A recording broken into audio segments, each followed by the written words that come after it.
2, 1. Welcome to the first ever Supershoots live episode on YouTube. This is our very first one and I'm very excited about it.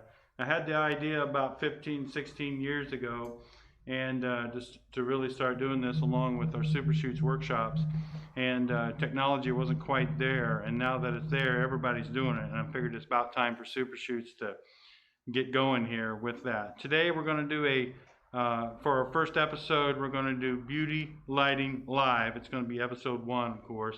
We have the lovely Miss April Berry here, who's just done some really nice beauty makeup. And I'm going to do a simple setup for the first episode. And it's something that I use quite a bit in my arsenal. And it's a very simple clamshell lighting technique. I used to shoot with a beauty dish and then a reflector underneath, or a beauty dish and a strip dome underneath for fill. But today we're simply going to try to keep it very, very easy. We're going to do a 1 light setup and then we're going to add a hair light. But we're going to add a reflector underneath eventually to kind of show those that don't know and those that are watching for the very first time what clamshell lighting is and then what a reflector can do underneath. Now, the reflector that I'm going to be using is a faded reflector, or I call it an aged reflector, which means it's old. The silver material has kind of faded through the years. And that's what I like to look for when I look for something, underneath to kind of fill up the light from the clamshell coming through. And as I get going here, I kind of explain the setup here as far as where I place my light and everything else, and what's very, very important about light placement and the height and everything else. And then when we bring that reflector underneath, with it being faded that way, it gives a soft fill in there, and yet it cuts down those shadows that comes in, and I really like that look. If you used a brand new reflector underneath to kick that light up, and they're very shiny, and that kind of creates this alien look or this horror lighting look, and it kind of comes up underneath pretty strong. So I don't like to use a brand new reflector underneath. I like to use either foam core, which would be a white panel, or a faded reflector, and then that'll bounce that light up in. So we're going to start off. This softbox is a square softbox. It's 2.5 feet by 2.5 feet. We're using Bowens lighting. We're using the 500R Gemini, and I really like using Bowens lighting. And I hear they're coming back in the UK, and I'm very excited about that. But anyway, I still use Bowens, and I love using Bowens. I'm shooting with the Fuji XH-1, and I'm using a Metabones adapter with my lovely 85 Nikkor lens. I really love the simple 85 1.8, and it's what I've used for years, and it's what I've gravitated to through that, and I haven't changed yet, and I keep right on there. So even with the crop sensor, I still like using the 85. It provides what I look for in my signature style of beauty headshots. So without further ado, I'm going to get started shooting here. We are tethered with Capture One, and we're going to be bouncing back and forth, and I hope that comes across really well so you can kind of see some examples. But right now, this is not the way I would shoot it normally. I would normally go into it with the clamshell already set up with the reflector underneath and stuff like that. Now, another thing here with my setup that I developed here recently is the exact same size of the softbox is the exact same size as my reflector panel underneath. And so I keep that right there. And something that I do want to suggest is I always keep my model back here in this way, and I never use the specular light source of the softbox. I always use the panels in the edge. I always put the specular source, the center source, I always put it away and not really direct it at the model. So I'm always using the reflective side of the softbox. That's just how I use it. That's how I prefer lighting and stuff like that. So she's on the very edge, and that's where I'm going to place my model, right here on the very edge of this softbox. And the center is kind of pointed down right here, and eventually the center part will hit the reflector and then bounce in this way. So we're going to take a few examples here and just kind of show you what the one softbox lighting will do. So April, just kind of spin that way just a little bit. Bring your chin down just a little bit. That's great. Let me focus on your eyes right there like that. That's great. Good. Chin down just a little. Jet your chin forward to me just a little bit. That's great, hon, right there. Just focus on those eyes quick right there like that. That's good.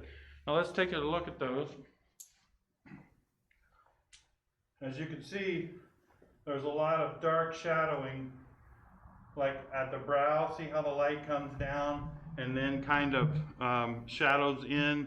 Let me get my little mouse here. So right underneath here, you're going to notice that the really dark, and then it's really not like, doesn't really jump out at you. We got a lot of dark shadowing going on underneath here, underneath the chin and everything else, and even underneath the lips right here. Her nasal folds are kind of showing really good here and stuff like that. So that's why we're going to bring in the reflector here, and we're going to show that example next. But usually with models that have like eyes that set in their socket like this is one light like this is really not good. Even with a beauty dish, I don't really care for it. That's why I bring in the clamshell. That's why most people bring in the clamshell to kind of fill in that shadow area there. So let's do that right now.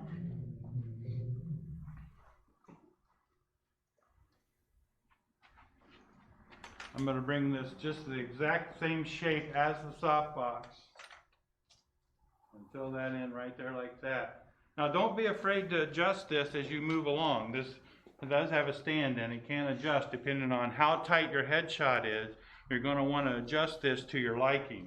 Right now we're going to keep it pretty low and kind of see how those results work.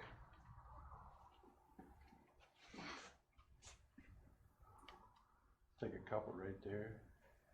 Beautiful. Eyes right here to me. Check your chin forward to me. Gorgeous apron right there. Lips closed just a little bit. Nice and soft. Beautiful. Beautiful. Eyes, eyes, eyes, eyes. Right there. Turn your body to the right just a little bit. There you go. Lean to me this way. There it is right there. Good. Now let's take a look at that result with the reflector.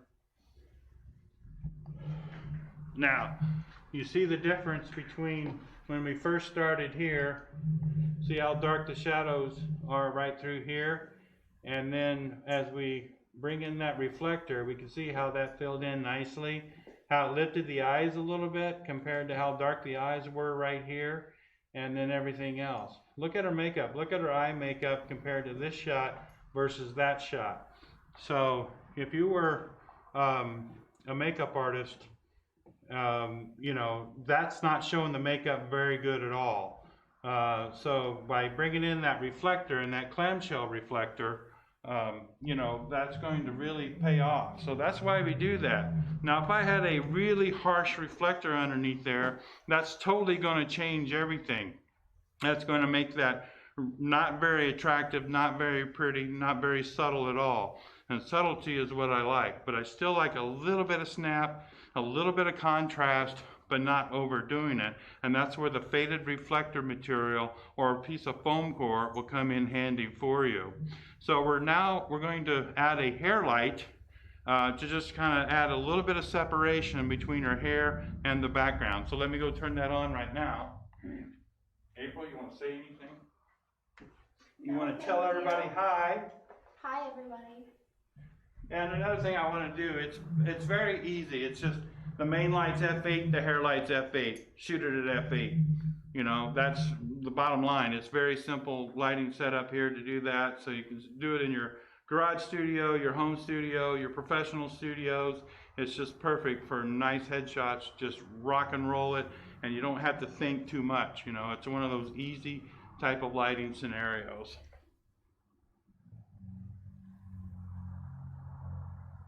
Right here, there you go, right there, like that. Gorgeous. One more. Let me back up just a little bit to show the hair, just a little bit more, just by adding that hair light. Tim, is that looking good over there on that exposure wise? You crop this. Yeah, chin down just a little bit, April, right there, like gorgeous. I love working with April. I'm kind of slowing her down a little bit with these type of headshots and stuff like that, but let's kind of come back over in here and just kind of see. Now, by adding that hair light, it just added just a touch of light on top of her hair compared to what we were doing before. It's just enough. I'll probably turn it up just a little bit. I'm thinking that it's not enough light that I want to see compared to where we was before, you know, up here. There's really not that much difference. So let me just try to go back to that, and let me just turn that power up just a little bit. Maybe try a little different angle so we can get it Angle of reflection just a little bit. Let me bring that down just a little. There you go, right there. Let me make sure that's also firing. Are we firing back there? Is the cell picking that up? Yep. Okay, April, chin down just a little bit right there like that. How's that looking, Tim? Is that a little bit better? A little bit better. Still Pretty subtle. Still pretty subtle? Okay, let me bring that down just a little bit more. Let me bring the power up.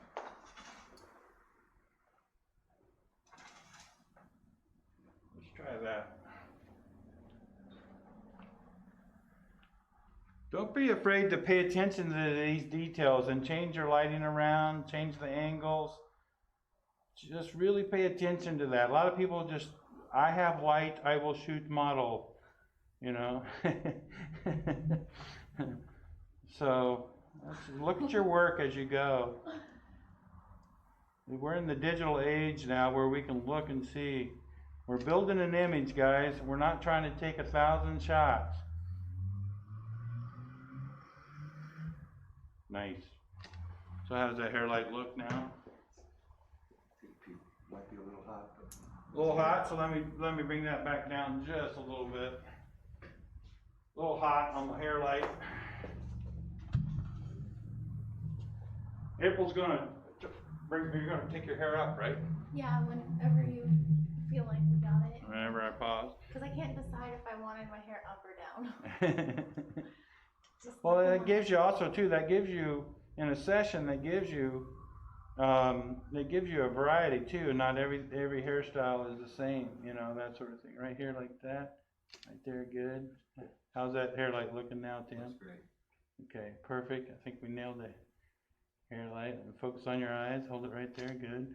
Turn your body. Yeah, like that right there. Gorgeous. Look right up there. Hold it right there. Good. Now, what I want you to do, April, just for me, showing why you go do your hair next. What I want to do is turn this way and look towards Jeremy, if you will, our cameraman.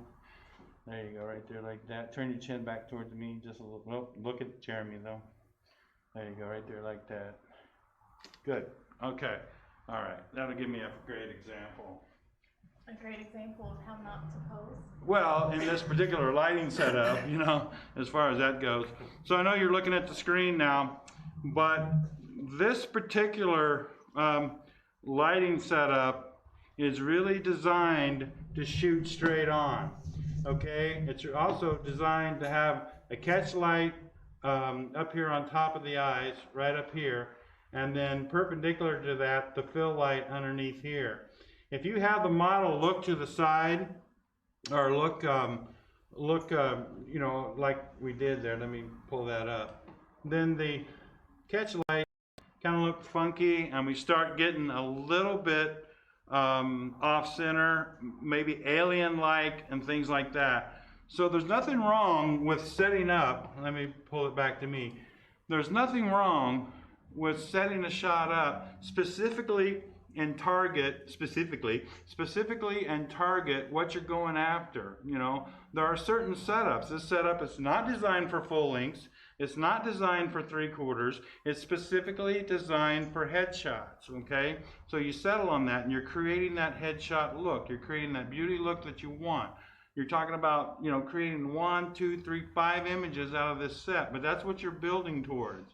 So yeah, it's not going to be for full length. It's not going to be necessarily for 3/4. It's specifically designed for headshots. And with that said, it's also specifically designed to shoot straight on, have that model look straight on the camera, right? So I spent 10 minutes here, and I've already got 3 or 4 images that I'm very proud of. I'd like to work on the emoting and the emotion and things like that, and the eye contact and the chin jetting forward and things like that. And I will when she brings her hair, or when she brings her hair up and the new look coming in. I'll work with that next, you know, and show you that. But anyway, let me get back to the capture one here and kind of go back and do that. So pay attention to that. Not everything is a happy-go-lucky type situation. It's you need to be kind of very direct. Now here, this is okay because she's looking up, but you know, the catch light's still a little strong, but it's really designed for that over and under technique. And then another thing too is, put the camera back on me for a second. You can follow me around and then go from there. Another thing too is the fact that you have to make sure that everything is even. That's why I placed everything in perpendicular to each other. Perpendicular seems to be the word of the day, but everything is even. If you have a softbox off this far or the reflector to the left of that and everything else, you're going to get uneven catch lights going like this, and that throws the viewer off. You want those catch lights to be purposely even and perpendicular, if you will, up and down from each other. So pay attention to that. Make sure your lighting is perfect. I've seen people just put fill light underneath off to an angle and it starts looking alien. Your catch lights start looking alien looking and stuff like that. So pay attention to that on how you set your over and under lighting setup, regardless of whether you use a reflector, regardless of whether you use a strip dome on the floor for fill for your clamshell lighting, whatever that is. Make sure you're even and have that model come even to you, have that look come to you as well. And then your eyes are going to pop more and everything else. So I hope you got something out of that. I hope you paid attention to, like, when we just use one light and why that's so important to bring that fill card underneath or that clamshell underneath, that reflector, and come back up underneath. Okay? All right? April seems to be ready. Just like that. What a quick change. Okay, now we're just going to fire off and rock and roll, and I'll show you kind of how I go through a session here. And then we'll wrap it up on episode 1 here. Right there like that.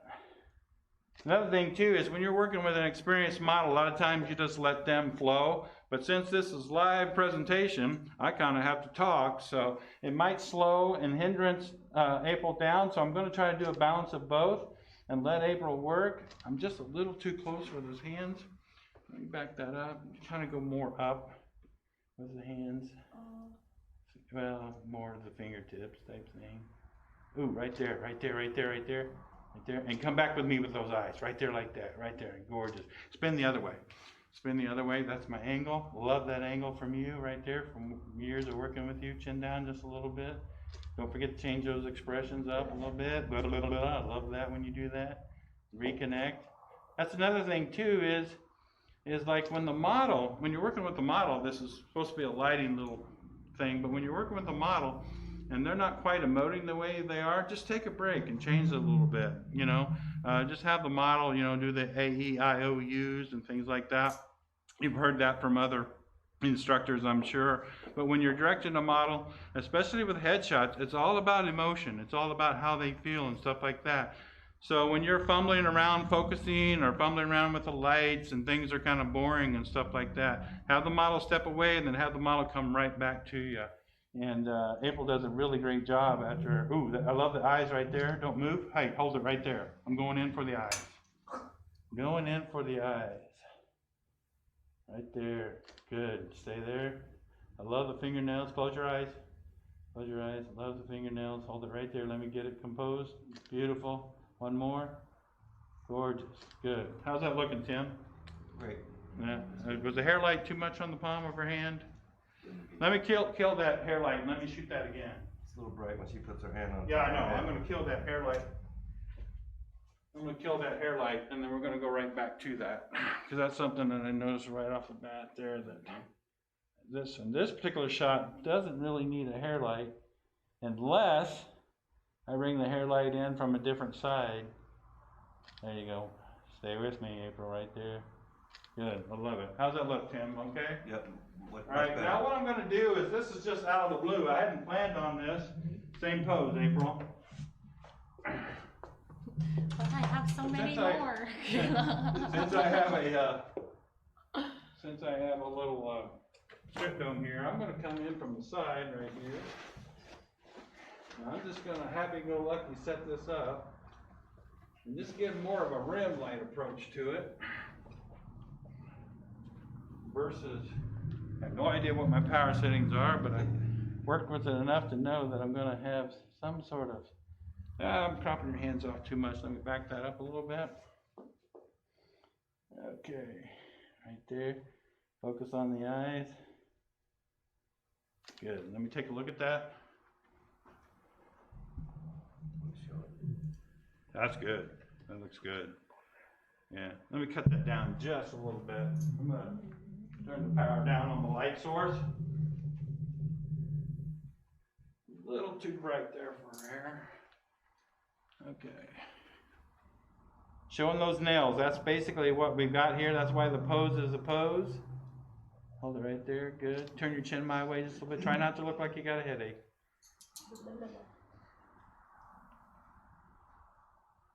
Right, turn your chin down to me just a little bit. Down right there. That's good right there. Don't move. Good. Okay. How'd that look? Good? Alright. So we got the hair light going. Yeah, I like that. I like that separation. Let me give it a couple more shots. I think I got the shot that I want that's going to show her excellent nails. I'll go back, huh? One more. Yeah, same, because I want to give it just a little bit more room, you know, with your hair and stuff in the composition here. So I'm just adjusting my camera. Okay, right there like that. Gorgeous. That should have gave it room. Did it give room, Tim? Yeah, you got all the hair in Got there. all the hair in there? That's great. Now come back to me and play a little bit more with the hands and the nails. And then we'll wrap it up here for episode 1. Right there. Love it, love it, love it, love it. Different lips expressions from the same hand. Whoops. There you go, right there like that. Yeah, I prefer that versus a smile or a smirk. Chin down a little bit, lips closed. There you go, right there like that. Offset yourself just a little bit. Yeah. Love it. Hold it right there. I love that eye makeup, April. That's really nice. April did her. Just for you. Just for me. Yay. All right. Let's do more. Something like this maybe. With your fingers apart, and we'll wrap it up. Good. Stay there. One more. Whoops. I got that. I got that rim. Hang on. I got to move that hair light back up. Actually, I am going to bring it in more as a rim than a hair. Let me just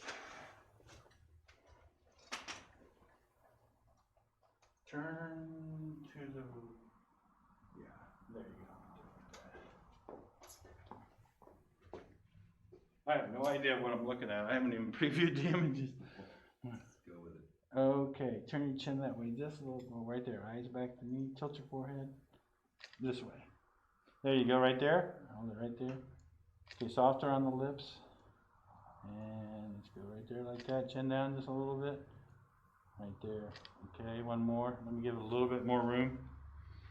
A little tight. I have my table of goodies. Wipe this makeup off my hand. Okay, right there. Let's close it out with that one right there. Eyes open a little bit more. One more. Eyes open a little bit more. Let me just tilt that camera just a little bit. Great. Right there. Eyes looking good. One more. And I always lie. One more. Love the expression right there. Open them eyes up. I'm going to lower the light down just a little bit. I'm going to really get that light in there this time on the top part. I got to really pay attention to that. Lowering that down. I'm also going to take one, I'm going to take landscape too. I'm going to try that.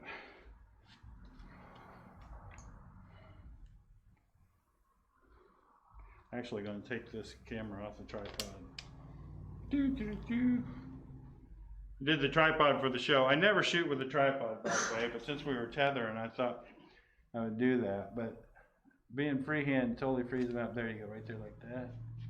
Here, I'm just going to let her rock and roll, guys.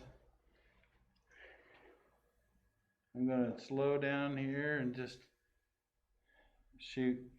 Very nice. Tim, you want to put it on her? It is. Jeremy, you got the camera on her? Mm-hmm. Good. Let her rock and roll this.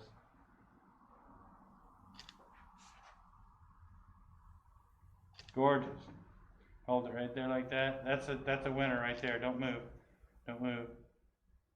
Let me get it underneath you here. Good. We're going to close it out right there. Good job. Thanks, April. You want to say something? Thanks for watching. Tune in next week. Well, listen, that was our short and sweet episode 1 Beauty Lighting Live. And I thought that was a pretty catchy title, Beauty Lighting Live. I said simple beauty lighting, but Lighting Live might be a series that we'll do. But this was episode 1. Thanks for watching. Thanks for putting up with everything. This was our first one. I hope it come off well. I hope you picked some stuff up. Even if you're a clamshell shooter, I hope you picked something up that can benefit you in your future sessions and stuff like that. Hey, check out supershoots.com. The best way to learn is to be hands-on, and you can do that at supershoots.com. Okay? Until next time, we're going to wrap it up here. I'd like to thank Tim Murphy that was on the controls for the switcher. Jeremy Sparling, cameraman, for videoing and hanging out. The lovely Miss April Berry for doing the modeling and doing all the work with her makeup and everything else. Until next time, take care. Got it? Yeah, we didn't talk about this part. Woo!